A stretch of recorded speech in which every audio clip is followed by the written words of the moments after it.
Importancia del recurso agua. Bueno, el recurso agua es muy importante porque básicamente podemos prescindir de muchísimas cosas, pero digamos no se puede prescindir del agua. El agua particularmente es un recurso limitado, no es renovable y lamentablemente digamos la explotación o el uso exhaustivo del agua está llevando a que se ponga en peligro este recurso como tal y se tengan que poner en funcionamiento una serie de mecanismos y de tratamientos para poder recuperar este recurso tan indispensable que está corriendo serio riesgo, digamos, por cómo el hombre está utilizándolo y haciendo mal uso y mal gasto del mismo. ¿Cuáles son sus características físicas o químicas?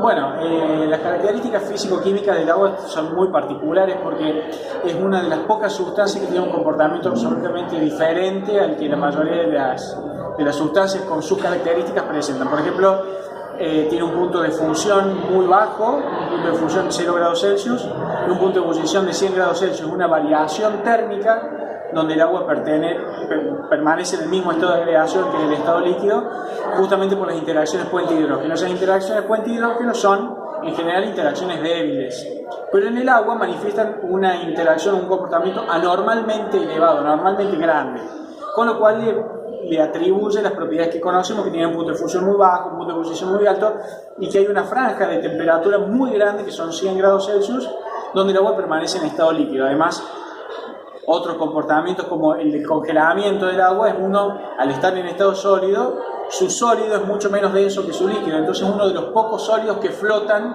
sobre su propio líquido.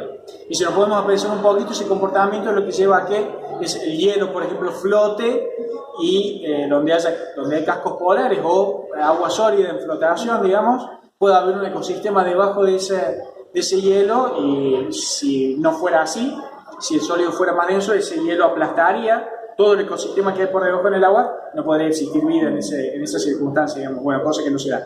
Y en el estado vapor y estado gas, que son estados de agregación distintos, y otros estados de agregación nuevos que existen, siempre existieron, pero hoy se están analizando, también tiene una temperatura mucho más significativa de lo que correspondería aportar por ese estado de agregación. Por lo tanto, el tema de la humedad, por ejemplo, es lo que hace que nosotros se sienta, digamos, una temperatura ambiente mucho más elevada de lo que en realidad es, pero justamente por la presencia del vapor de agua. ¿Esta agua se podría tomar? El agua del río Suquía. Bueno, el agua del río como tal no se puede tomar por las condiciones y la contaminación que trae. Sí se puede hacer algún tipo de tratamiento. Primero, que es un cauce de río que pasa por la ciudad, por lo tanto todas las intervenciones y la polución propia del funcionamiento de la ciudad va a parar al río. Particularmente otras cuestiones como los desagües pluviales y demás, también lixiviados de basura y demás, también van a parar al río, y en algunos casos, como en el caso de la Cañada y algunos otros puntos estratégicos más, también hay efluentes cloacales clandestinos que van a parar al río.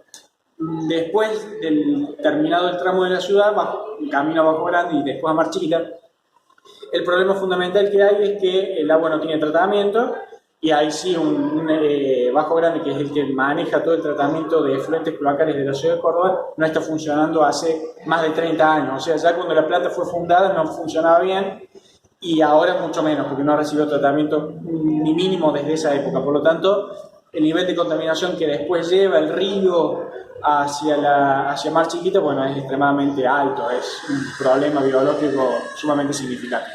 ¿Y para otras cosas se puede usar el agua del río? Por ejemplo, para bañarse. No, para nada. Solamente puede llegar a utilizarse para riego o para alguna actividad que no tenga que ver ni siquiera con animales, porque, digamos, se puede presentar esto de la contaminación cruzada. Si el animal consume esa agua y esa agua está contaminada, es muy probable que sea enfermo, desarrolle algún tipo de patología, y esa patología queda en la carne si es, por ejemplo, que el animal está destinado para el consumo humano, por ejemplo, una vaca, cerdo, cabra o algún tipo de ganado en particular.